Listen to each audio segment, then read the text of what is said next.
오늘 우리에게 주시는 하나님의 말씀은 사도행전 4장 5절로 22절까지의 말씀을 우리 함께 찾으셔서 저와 여러분들이 한 절씩 교독하시고 22절은 합독하여 읽도록 하겠습니다.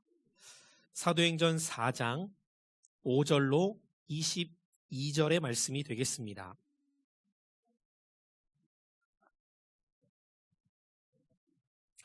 제가 한 절, 여러분들이 한 절씩 읽습니다. 이튿날 관리들과 장로들과 서기관들이 예루살렘에 모였는데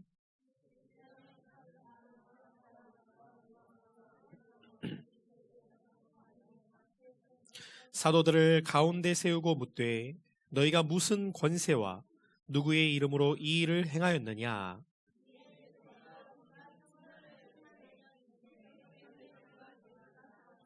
만일 병자에게 행한 착한 일에 대하여 이 사람이 어떻게 구원을 받았느냐고 오늘 우리에게 질문한다면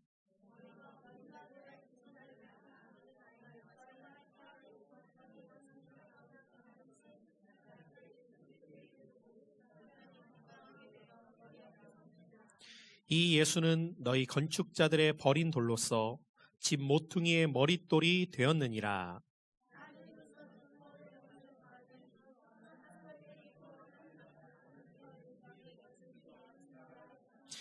그들이 베드로와 요한이 담대하게 말함을 보고 그들을 본래 학문 없는 범인으로 알았다가 이상히 여기며 또 전에 예수와 함께 있던 줄도 알고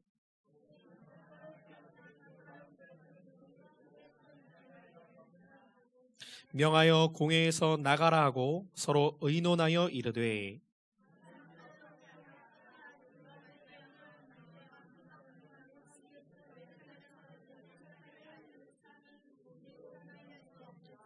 이것이 민간에 더 퍼지지 못하게 그들을 위협하여 이후에는 이 이름으로 아무에게도 말하지 말게 하자 하고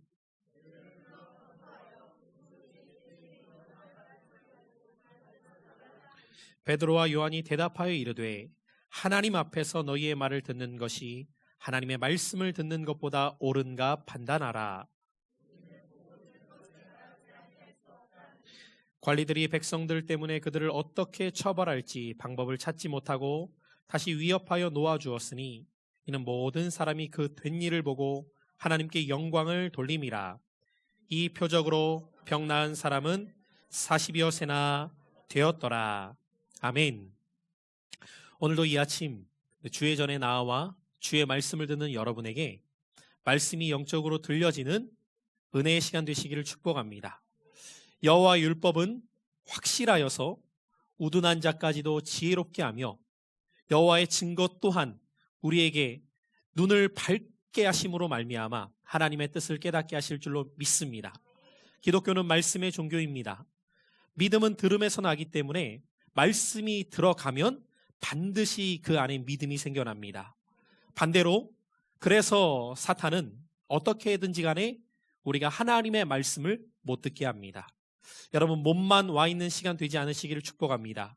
말씀에 귀 기울이셔서 이 말씀을 통하여서 오늘도 하나님의 말씀이 내게 심겨짐으로 더한 믿음의 사람 되시기를 축복합니다. 저는 오늘 이 아침 여러분들과 함께 부흥은 예수님의 증인될 때에 임한다. 이와 같은 말씀의 제목으로 함께 은혜를 나누고자 합니다. 우리는 지금 계속해서 사도행전의 말씀을 살펴가고 있습니다. 부활하신 예수님께서 제자들에게 다시 나타나신 후에 그들에게 성경을 풀어 가르쳐 주시기 시작하십니다.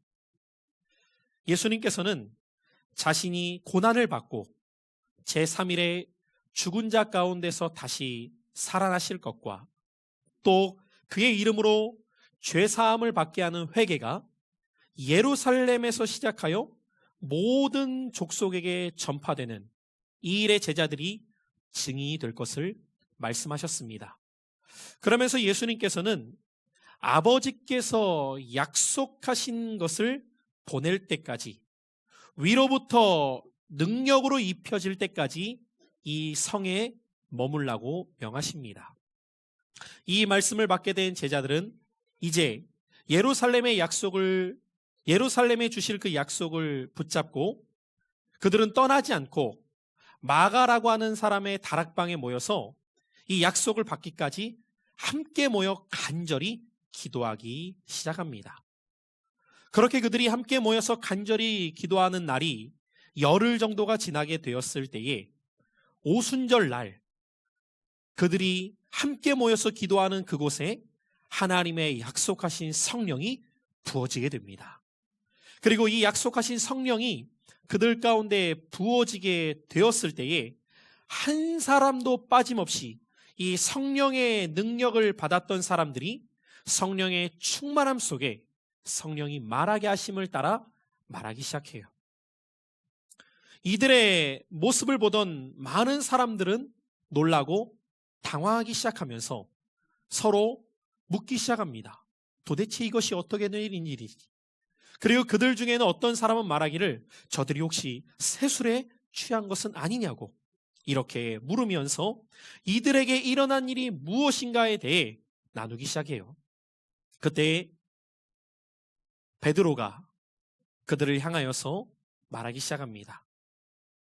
우리들이 술에 취한 것이 아니라 이 모든 일은 하나님의 약속이 성취된 것입니다. 당신들도 이제 우리에게 일어난 이 일을 보았으니 회개하여 예수 그리스도의 이름으로 세례를 받고 죄 사함을 받으십시오. 이렇게 선포하였을 때에 그 가운데 베드로의 메시지를 들었던 수많은 사람들 중에 그날에만 3,000명의 사람들이 예수님을 믿고 돌아오는 놀라운 역사가 일어나게 되었던 것입니다.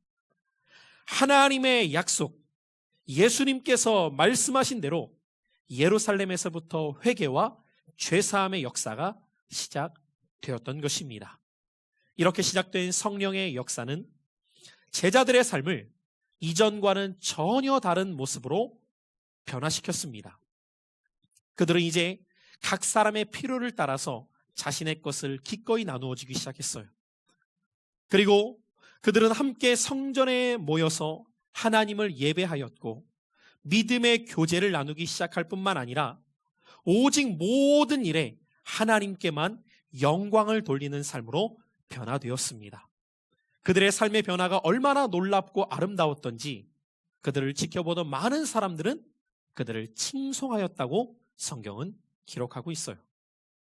무엇보다 성령의 충만함 가운데 그들에게 나타난 가장 큰 변화의 모습은 어떠한 모습이었냐면 그들이 하나같이 예수님을 증거하는 증인의 삶으로 변화되었다는 것입니다. 사랑하는 성도 여러분들, 성령 충만한 자에게 나타나는 가장 분명한 변화는 예수님의 증인이 된다는 것입니다. 왜 그렇습니까?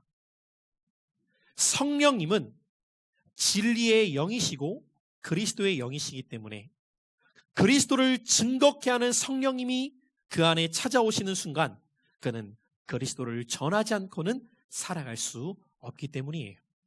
그래서 사도행전의 전체의 말씀의 핵심이 되는 사도행전 1장 8절의 말씀은 성령이 임할 때에 나타나는 그 역사에 대해 이렇게 기록하고 있어요.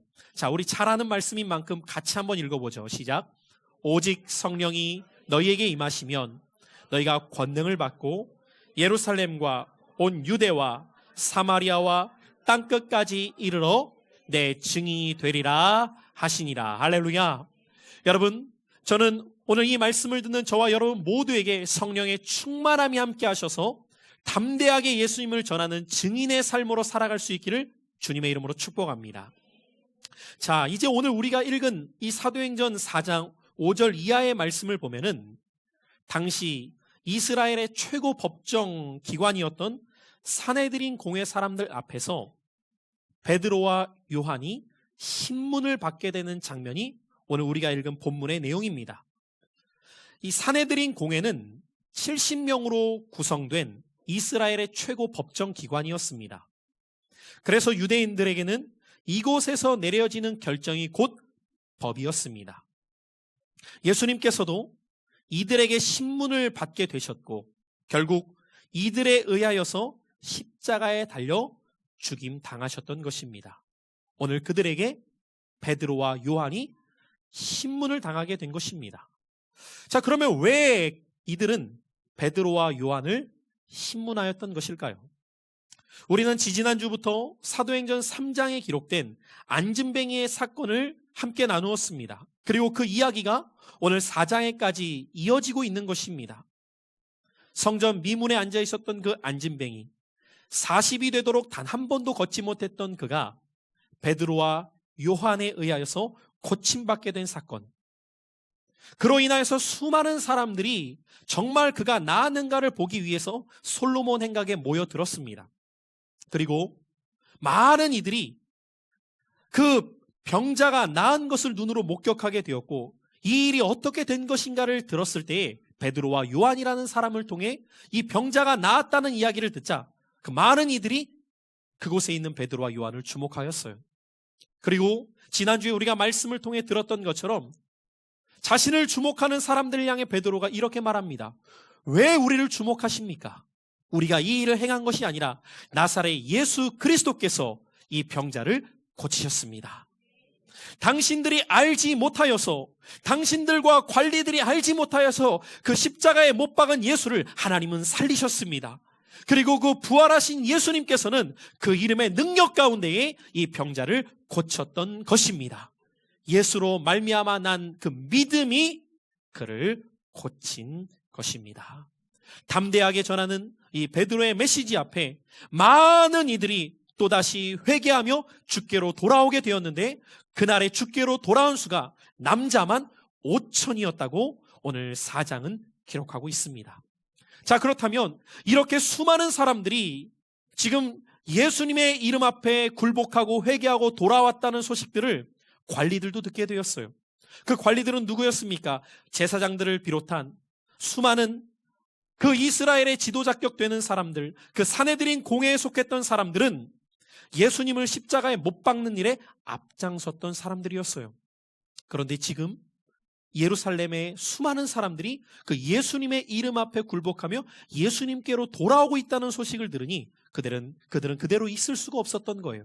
그래서 이 일을 행하고 있었다는 베드로와 요한을 잡아들입니다. 옥에 가두었던 거예요.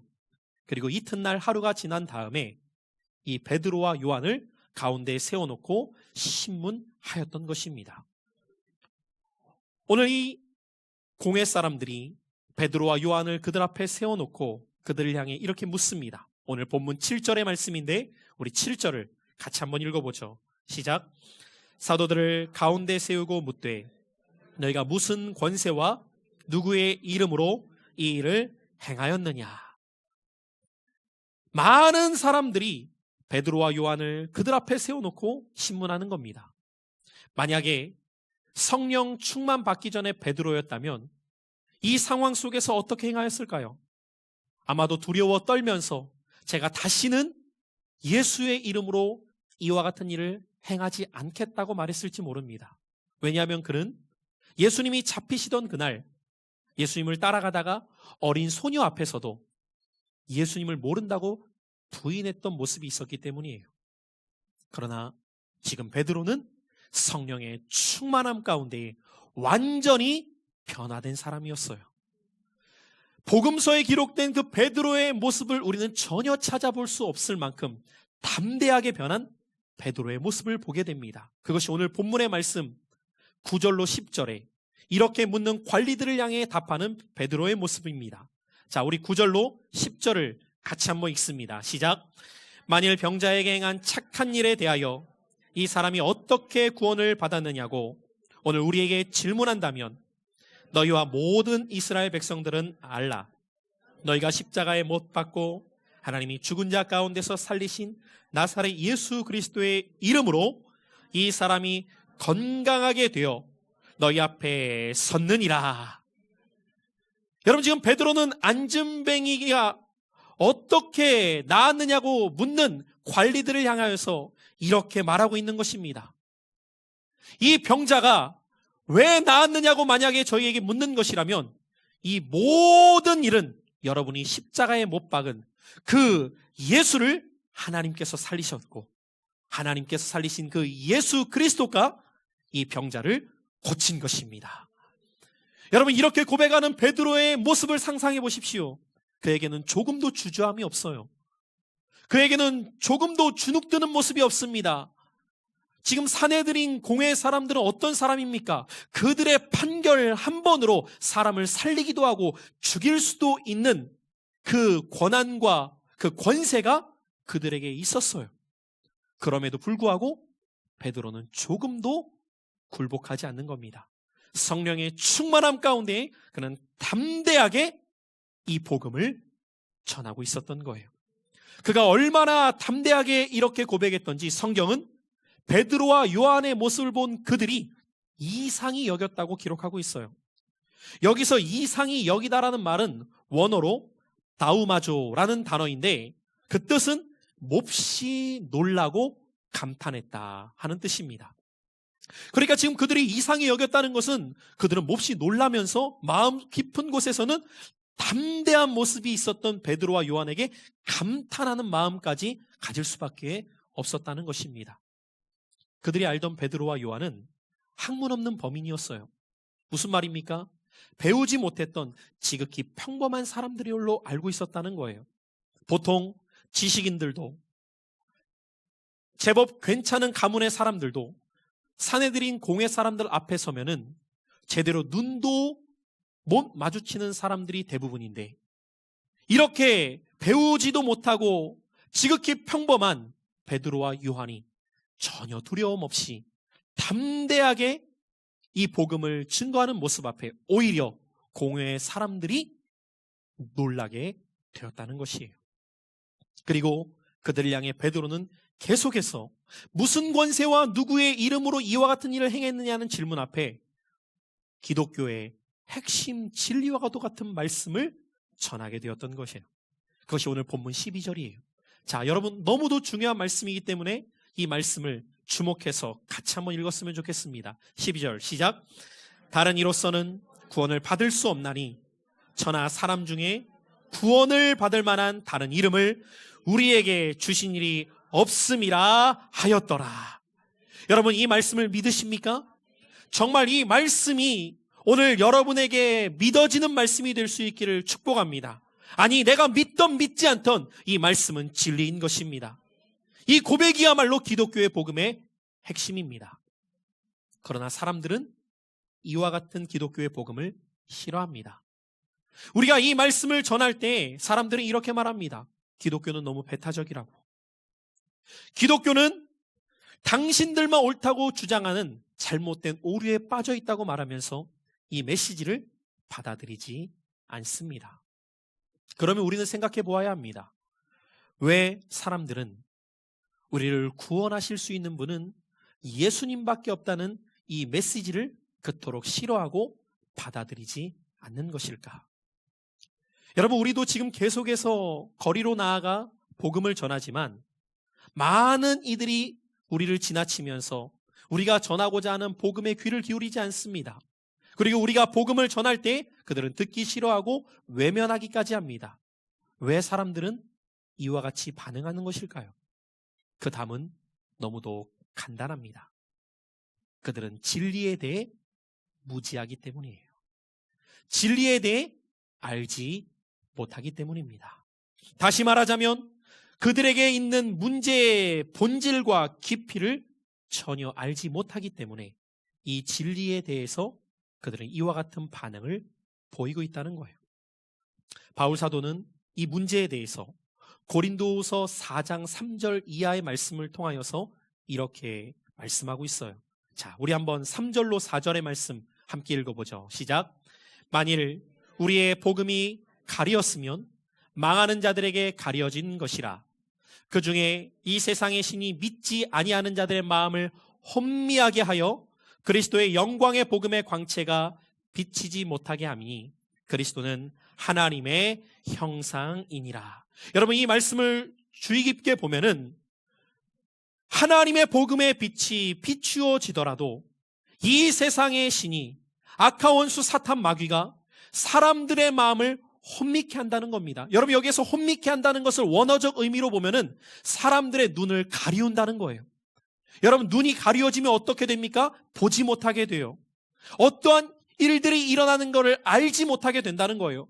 그래서 사람들은 이 복음이 그들 가운데 가려지게 하는 이 사단의 역사 가운데에 전혀 진리에 대해 알지 못하게 되었다는 거예요.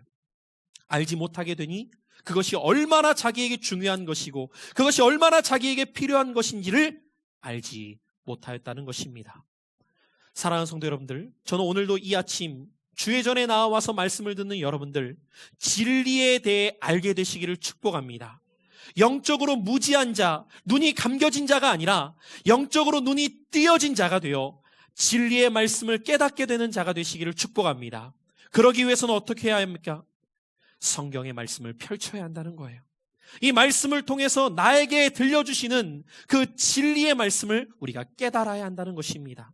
이 문제를 제대로 이해하기 위해서는 우리는 성경을 알아야 하기 때문이에요.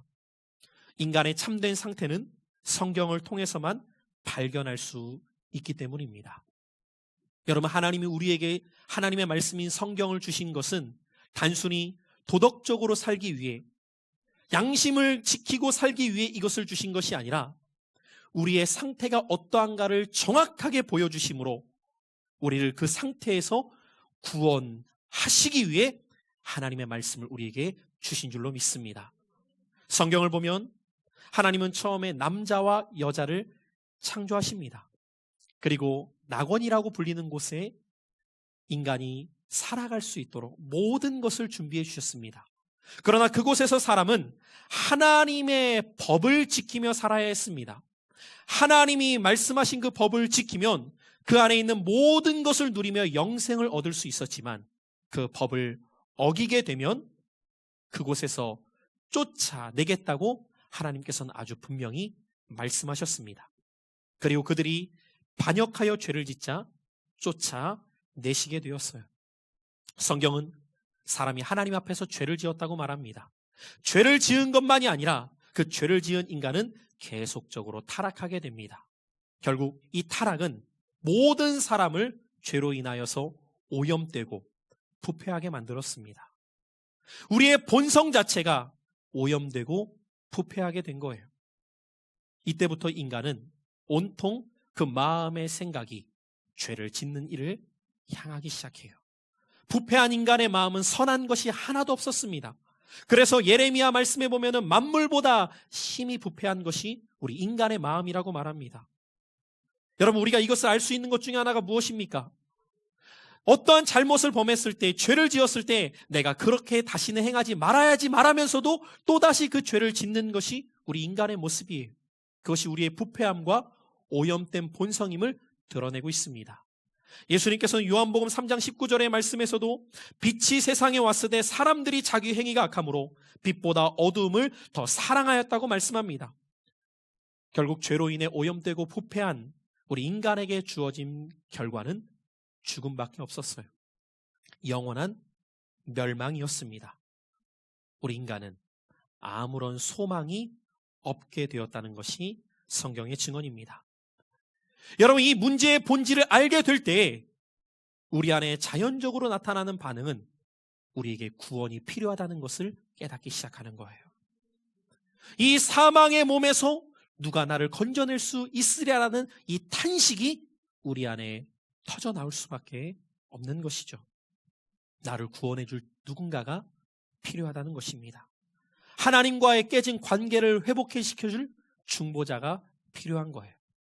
이 사망의 부패한 본성에서부터 새로운 본성을 가져다 줄 누군가가 필요한 것입니다. 그리고 베드로는 오늘 이 말씀 가운데 이 문제에 대해 답하고 있는 거예요. 그것이 바로 4장 12절의 말씀인 거예요. 다른 이로서는 구원을 얻을 수 없으니 천하 사람 중에 구원을 받을 만한 다른 이름을 우리에게 주신 일이 없도다. 이때 우리는 또다시 질문하는 사람들의 이야기를 듣게 됩니다. 그러면 왜 예수님만이 구원자이시냐고, 왜 그분만이 우리를 구원할 수 있냐고, 왜 다른 사람은 불가능한 것이냐고, 여러분, 왜 예수님만이 우리를 구원할 수 있는 것일까요?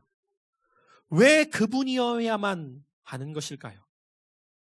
성경은 그 이유에 대해서 하나님의 공의와 사랑을 설명하면서 예수님께서 왜 우리의 구원자가 되셨는가를 설명하기 시작합니다. 먼저 우리의 죄를 구원하시기 위해서는 인간 이상의 존재가 필요했기 때문이에요. 여러분, 죄를 지은 인간은 또 다른 죄를 지은 인간을 구원할 수는 없습니다. 마치 내가 구덩이에 빠졌는데 같이 구덩이에 빠진 사람을 꺼낼 수 없듯 모든 사람은 죄를 지었기 때문에 사람으로서는 인간을 구원할 수 없는 거예요. 그래서 하나님의 아들이신 그분께서 우리들 가운데 오셔야만 했던 거예요. 그런가 하면 또 다른 측면에서는 우리를 구원할 존재는 그러면서도 죄가 없는 인간이 되어야만 했습니다. 왜 그렇습니까? 인간을 대신해서 하나님 앞에 나아가기 위해서는 그 무리들 가운데 속한 누군가가 필요했기 때문이에요. 그래서 예수님께서는 참 하나님인 동시에 참 사람이 되셔서 우리를 구원하시기 위해 이 땅에 오신 것입니다. 이것이 기독교의 놀라운 신비예요. 참 하나님이시면서 참 인간이 되신 그분에 대해 빌립보서 2장 6절 이하는 이렇게 말씀하고 있습니다. 자, 우리 이 말씀을 함께 읽어보죠. 시작. 그는 근본 하나님의 본체시나 하나님과 동등됨을 취할 것으로 여기지 아니하시고 오히려 자기를 비워 종의 형체를 가지사 사람들과 같이 되셨고 사람의 모양으로 나타나사 자기를 낮추시고 죽기까지 복종하셨으니 곧 십자가에 죽으심이라. 여러분, 이 놀라운 하나님의 신비의 역사를 우리가 우리의 지성으로 깨닫는 것이 아니라 하나님의 신비를 말씀으로 믿는 자들 될 수 있기를 축복합니다. 참 하나님이시면서 참 인간 되셨던 분, 그분은 오직 예수 그리스도밖에 없었다는 거예요.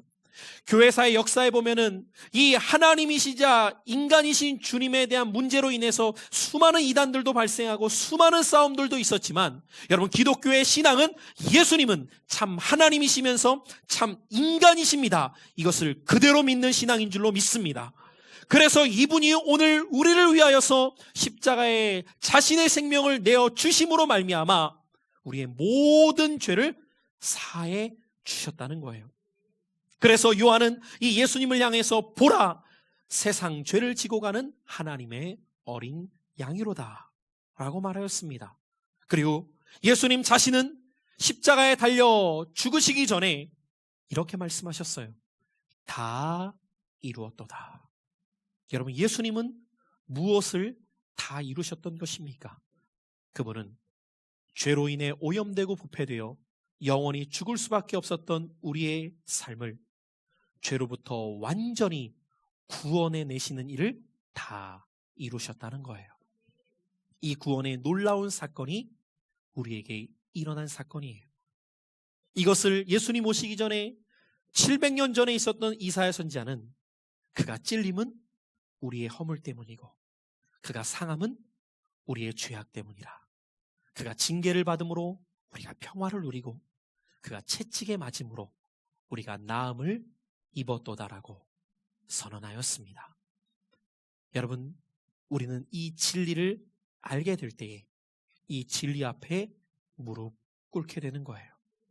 이렇게 담대하게 주의 복음을 전했던 베드로, 다른 이로서는 절대로 구원을 얻을 수 없나니 오직 예수님만이 우리를 구원하시는 분이라고 전하는 그의 말에 그곳에 모여 있었던 공회원 사람들은 누구도 반박할 말을 찾지 못합니다. 결국 그들은 예수의 이름으로 말하지도 말고 가르치지도 말라고 사도들을 위협하고 경고하는 수밖에 없었어요. 그러나 이미 예수 그리스도께서 행하신 모든 것을 목격했던 제자들은 이 일을 증거하지 않을 수가 없었던 것입니다. 저는 오늘 이 아침 주의 말씀을 듣는 여러분 한 심령 한 심령에게 하나님의 말씀이 진리임을 확실히 믿는 신앙 되시기를 축복합니다. 기독교의 메시지는 신화나 소설이 아닙니다. 어떤 이들은 성경을 보면서 오래전에 있었던 신화와 어떤 소설을 읽듯 성경을 대하는 경우가 있습니다. 그러나 여러분, 이 성경에 기록된 모든 내용은 실제 일어난 사실인 것입니다. 기독교의 복음이 왜 힘이 있는지 아십니까? 이 복음은 사실이자 진실이기 때문이에요. 여러분, 거짓은 시간이 지나가면 힘을 잃게 됩니다. 그러나 진실은 시간이 지날수록 그 힘이 더해지게 되어 있어요. 그 어떤 권력 앞에서도 진실은 힘이 있습니다. 거짓은 사라질 수밖에 없지만 진실은 끝까지 살아남아있게 되는 거예요. 그래서 역사 가운데 수많은 사람들이 이 기독교의 복음을 무너뜨리려고 했고 이 성경을 사라지게 하려고 노력했지만 예수님 이후에 2000년이 지나도록 오늘에 이르기까지 이 진리가 살아서 역사할 수밖에 없는 것은 이 복음은 진리이고 사실이자 진실이기 때문입니다. 여러분, 오늘 우리가 나아가서 담대하게 복음을 전할 수 있는 이유가 어디에 있습니까? 이 진리가 사실이기 때문이에요. 다른 이로서는 구원을 얻을 수 없다는 이 진리가 진실이기 때문이에요. 그래서 우리는 타협할 수가 없는 거예요. 그래서 우리는 양보할 수가 없는 거예요. 다른 이로서는 구원을 얻을 수 없습니다. 예수님만이 구원자이십니다. 베드로의 메시지가 바로 그것을 말하고 있는 것입니다. 우리는 보고 들은 것을 말하지 아니할 수 없도다. 우리 같이 한번 고백해보죠. 우리는 보고 들은 것을 말하지 않을 수 없습니다.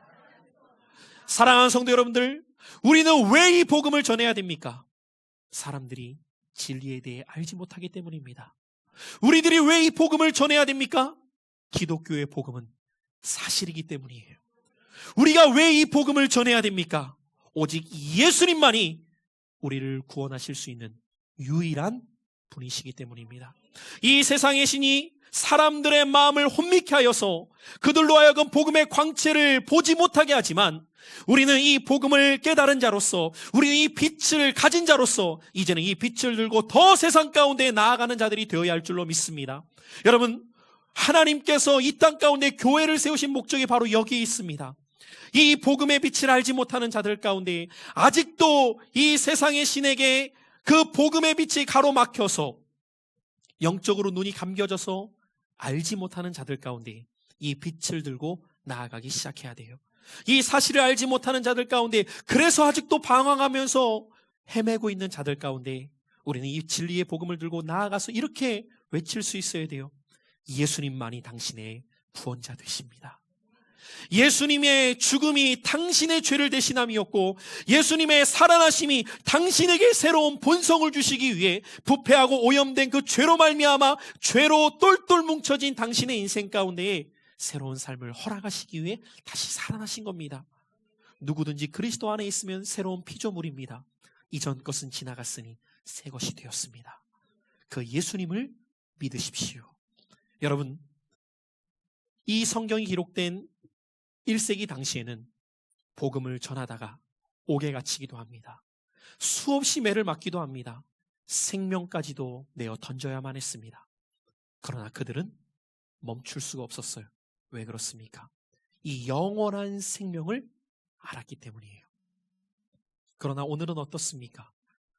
너무도 편안하게 복음을 전할 수 있는 시대임에도 불구하고 복음을 전하는 자들을 찾기 힘든 시대, 만나기 힘든 시대를 우리는 살아가고 있어요.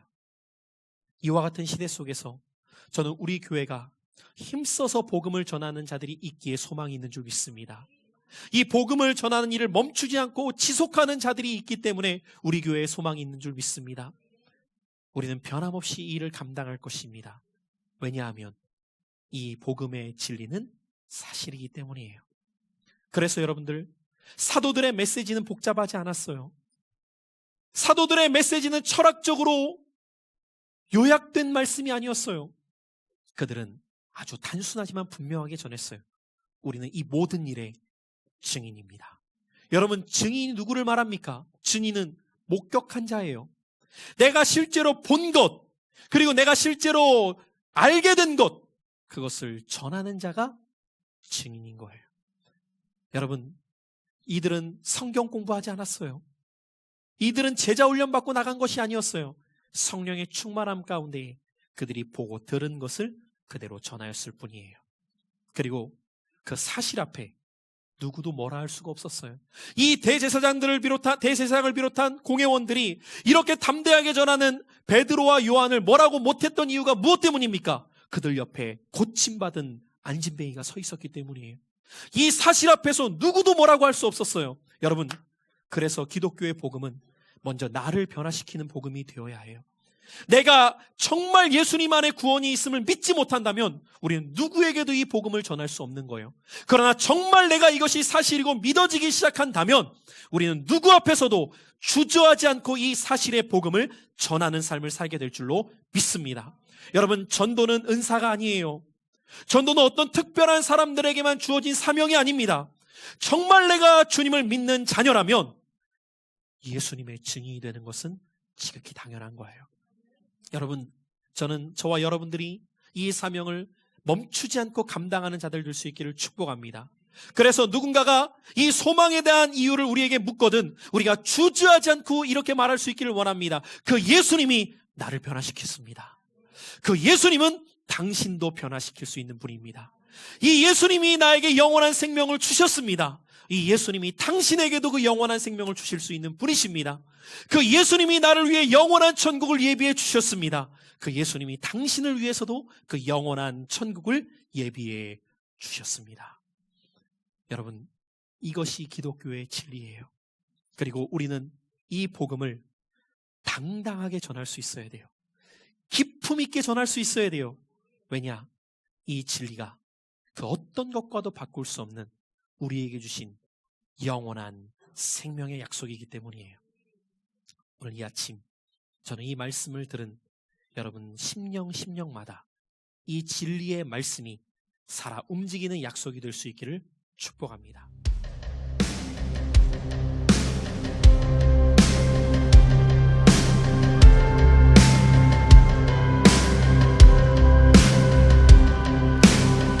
We need no other hiding place. Our hope is safe within